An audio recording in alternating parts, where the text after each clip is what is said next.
If you have suffered with acid reflux, you are probably familiar with the symptoms of heartburn, throat pain, feeling like something is stuck in your throat, coughing, postnasal drip, shortness of breath, or even pain right underneath the rib cage or in the middle of your shoulder blades. These are a few common symptoms of acid reflux. Now, when you get acid reflux, one of the first things that we do is starting to Google your symptoms and the causes of acid reflux. And when you Google this, you'll find information about a little sphincter called the lower esophageal sphincter. Acid reflux is often blamed on the lower esophageal sphincter not closing properly. But what if I told you that there are ways that you can strengthen and optimize the function of your lower esophageal sphincter? In this video, I'm going to dive into 3 evidence-based ways that you can improve the function and the health of your lower esophageal sphincter so it closes and opens at the right times. If you're new here, welcome. My name is Molly. I'm a registered dietitian specializing in acid reflux. I struggled with GERD myself for over 10 years, and I started this YouTube channel a long time ago to help others overcome their acid reflux symptoms and finally take control of their health. So if you're new here, definitely hit the like button, subscribe, join the family so that you don't miss weekly uploads that could help you finally find relief from reflux and take back your health. So let's explain a little bit more about what the lower esophageal sphincter is. And for the purpose of this video, I'm going to just refer to the lower esophageal sphincter as the LES.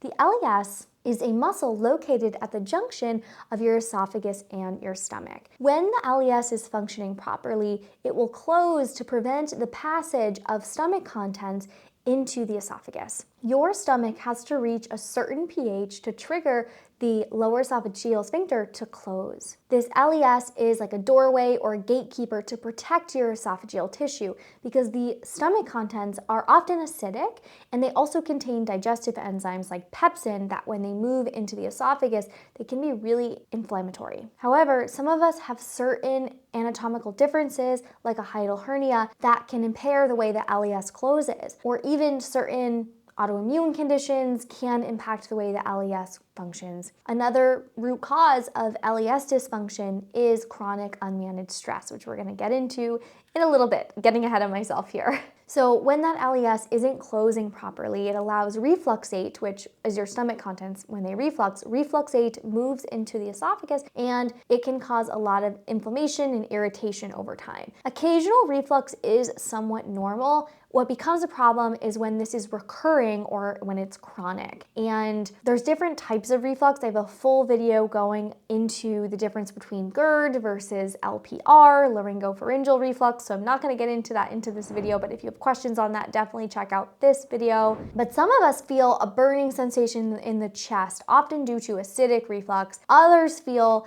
more of the throat symptoms, respiratory symptoms like difficulty breathing or feeling like something is stuck in your throat, coughing, postnasal drip. Those types of symptoms are often associated with when refluxate moves into the esophagus and a digestive enzyme called pepsin burrows into the tissues of the esophagus and throat. So there are different types of reflux, but oftentimes the root cause is similar in terms of refluxate moving inappropriately into the esophagus. Now, if you Googled a little bit about the LES, you probably saw very expensive breathing devices, you probably saw some stuff on exercises, chiropractic adjustments, or even bridge swallowing, which some of these things can be helpful for certain scenarios, but it does depend on your anatomy and the Hill grade of your lower esophageal sphincter.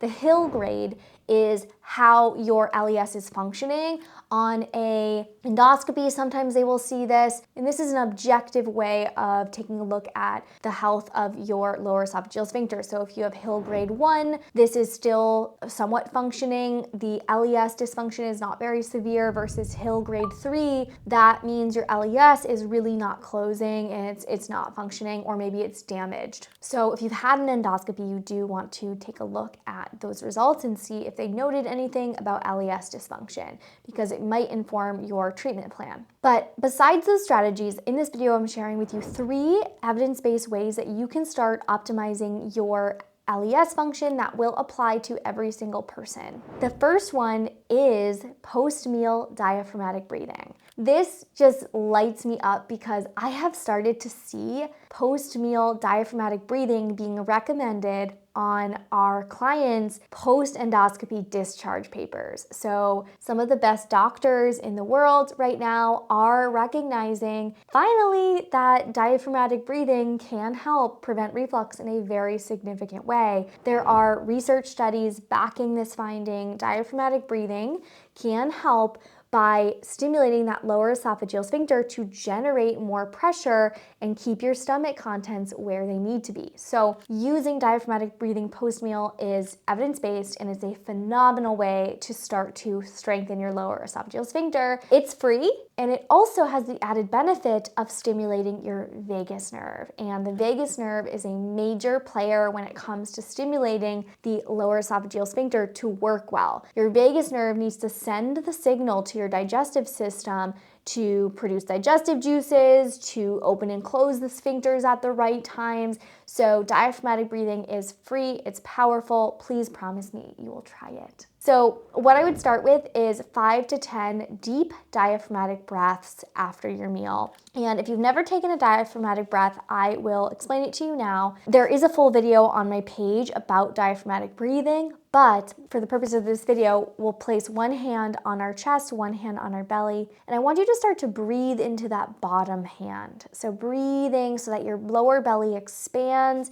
you're breathing into that lower portion of the lungs. Taking a deep breath in, your chest might move a little bit too, and that's okay, but you're really trying to breathe lower in the body, lower in the lungs, filling the bottom portion of the lungs first, so your belly's gonna expand out and then back in. This is also called belly breathing. And if it's easier for you to practice laying on your back first, you could practice laying on your back and really try to get that belly movement. And so that is stretching and strengthening your diaphragm, which has carryover effects for your lower esophageal sphincter. So take a moment after your meals, 5 to 10 deep breaths. This will really help you prevent reflux and support your LES health. I will also link those research articles down below so you can read more about diaphragmatic breathing. So let's now talk about tip number 2. And I want to start by talking about stress. Stress is a part of life. We are never going to be able to remove stress from our lives completely, but it's very important for your nervous system that we develop stress resiliency. When we are chronically stressed and we're not managing our stress well, this impacts the way your digestive system functions. And this really impacts your vagus nerve, which your vagus nerve, again, controls your digestive system and controls your sphincters. A few years ago, I was working with a client named Jess. I'll share her story because she wrote me a testimonial. But Jess had tried everything. She had tried all the supplements, all of the diets. She was super consistent with all of her mealtime hygiene strategies, and she was exhausted by her reflux. She just couldn't get it under control. Her reflux started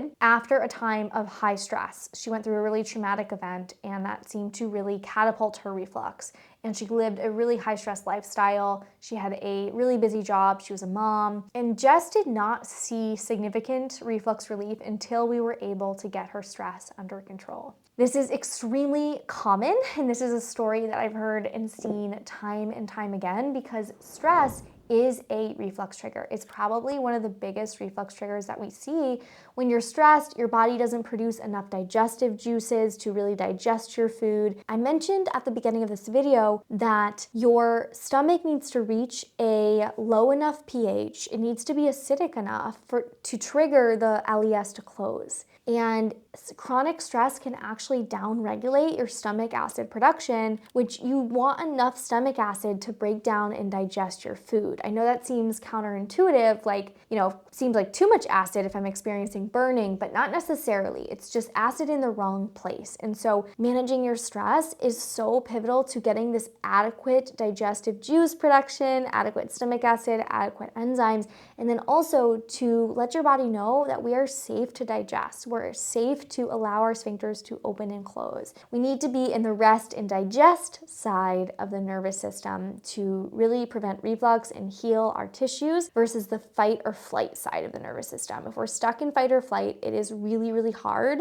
to digest. It's really, really hard to heal as well and reduce inflammation. So I highly recommend starting your day with a 5 or 10 minute meditation, a 5 or 10 minute journaling, whatever helps you reduce stress, whether it's playing guitar, reading books about Nordic culture, whatever you love. Find ways to sneak in things that bring you joy, things that are interests and passions, hobbies, and goals. Really help to light up the vagus nerve and establish a sense of safety in the body. I started my app Flora to give really accessible tools to help you start and end your day, to play during your meal times, to have a place to go to ask questions, to support you in your reflux relief journey. So if you need more support with stress management, I highly recommend checking out the Flora app. There is a risk-free week trial, so you can just do it for a week, try it out, and really see if you can adopt some of the strategies, and you can always cancel. So the link for the free week is down below in the description. All right, tip number 3 is a supplement that is evidence-based to help your lower esophageal sphincter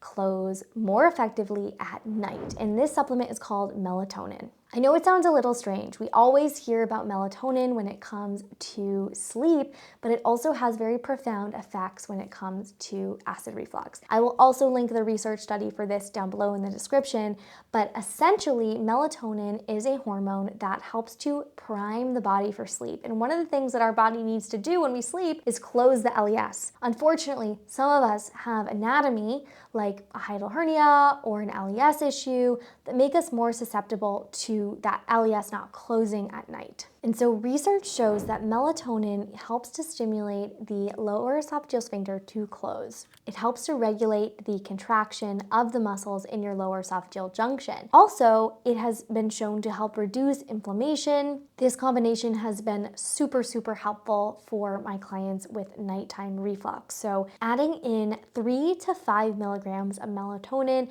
in your evening routine can be extraordinarily helpful. You always want to make sure you check with your doctor before adding in any supplement and get your supplement recommendations from a trusted healthcare provider, but it could be something to consider. And my favorite alginate supplement, Reflux Raft, this helps to create a little barrier at the top of the stomach to prevent reflux from moving upwards. They do have a nighttime one that has melatonin in it, so it's an amazing supplement to prevent nighttime reflux. The link is in the description below. You have to give this supplement and these other strategies enough time and enough consistency to work. There is no quick fix when it comes to reflux, when it comes to reducing inflammation. Even when you successfully stop the reflux and support the strength of your LES, you might still feel some symptoms because there's gonna be a lot of inflammation there from previous reflux. So you need to give these strategies time. Remember, your body is not Amazon Prime, and consistency is essential to see results and find long-term healing and relief.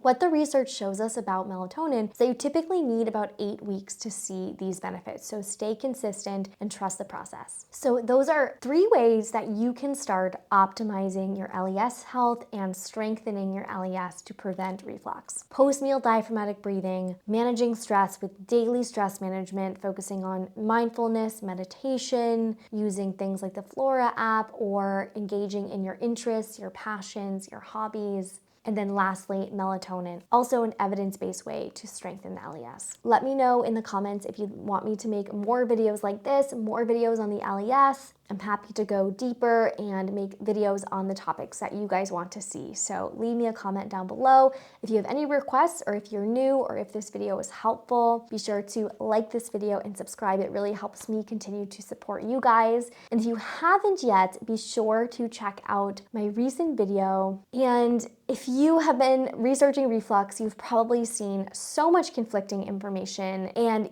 I don't blame you for being confused. I would definitely recommend checking out my recent video on 3 myths about acid reflux that the internet is lying to you about. I go in depth here on 3 myths that you will see all over the internet so that you can set the record straight, start optimizing your gut health and preventing reflux without the guesswork. So be sure to click here for that video, and thank you for watching, and I'll see you in the next one.